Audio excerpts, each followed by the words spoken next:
Yes, I see that the majority of you have decided to ride in the boat with me. Start rowing now. And as we are on our way to the Bigfoot Island, let me share a story with you. There are so many people who are afraid of the Bigfoots. They have been around a long time. Like I told you, hiding behind trees, peeking out, looking at me. I am not saying to you that the Bigfoots are harmless, because they can be very, very mean. Especially if you go into their territory.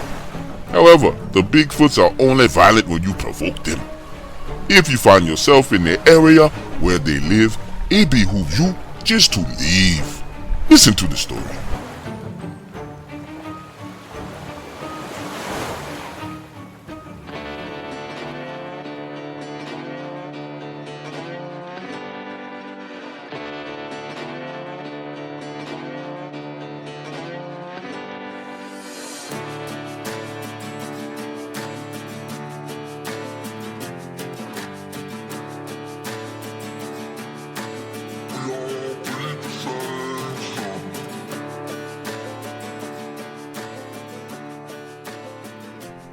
My whole life I've known that Bigfoot existed. Shit, I grew up in the woods of Alabama. Started hunting when I was 12 years old. I've heard them, felt them, and even got a glimpse of them. However, for the most part, they just left me alone.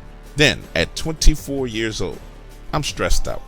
So I decided to go hiking and camping in the woods. Just needed to get away. My girlfriend at the time was pressing me about marriage. My job was paying, but they had cut the overtime.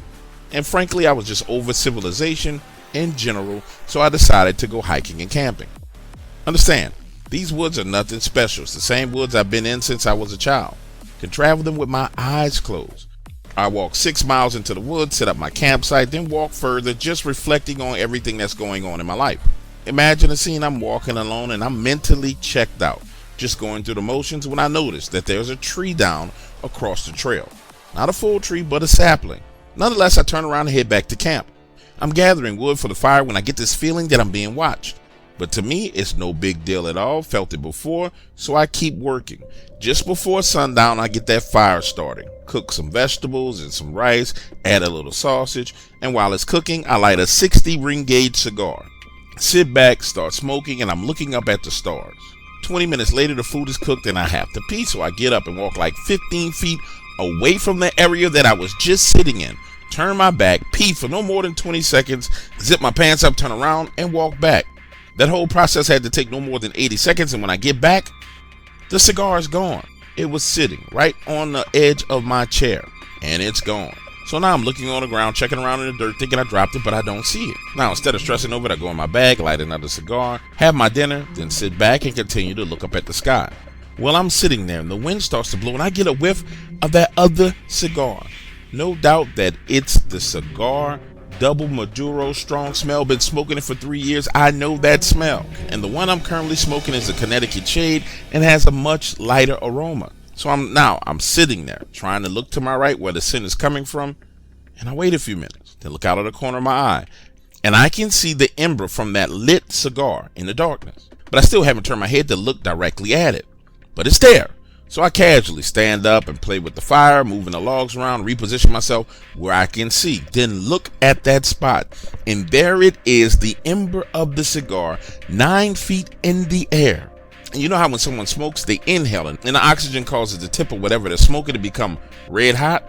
Well, the tip of that cigar is glowing red. So now I'm standing there thinking to myself, these damn Bigfoots done stole my cigar.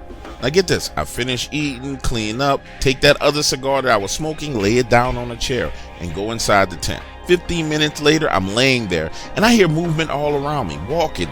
It's clear, bipedal walking, gentle steps. I wait another 5-10 minutes, unzip the tent, look out, and that other cigar is gone. After that, the woods go silent, there's no more walking, nothing. The following morning, I wake up and I'm like, okay, this is my first interaction with these Bigfoots, and they done came into my camp, so I think it's best that I leave. So I start walking back out of there.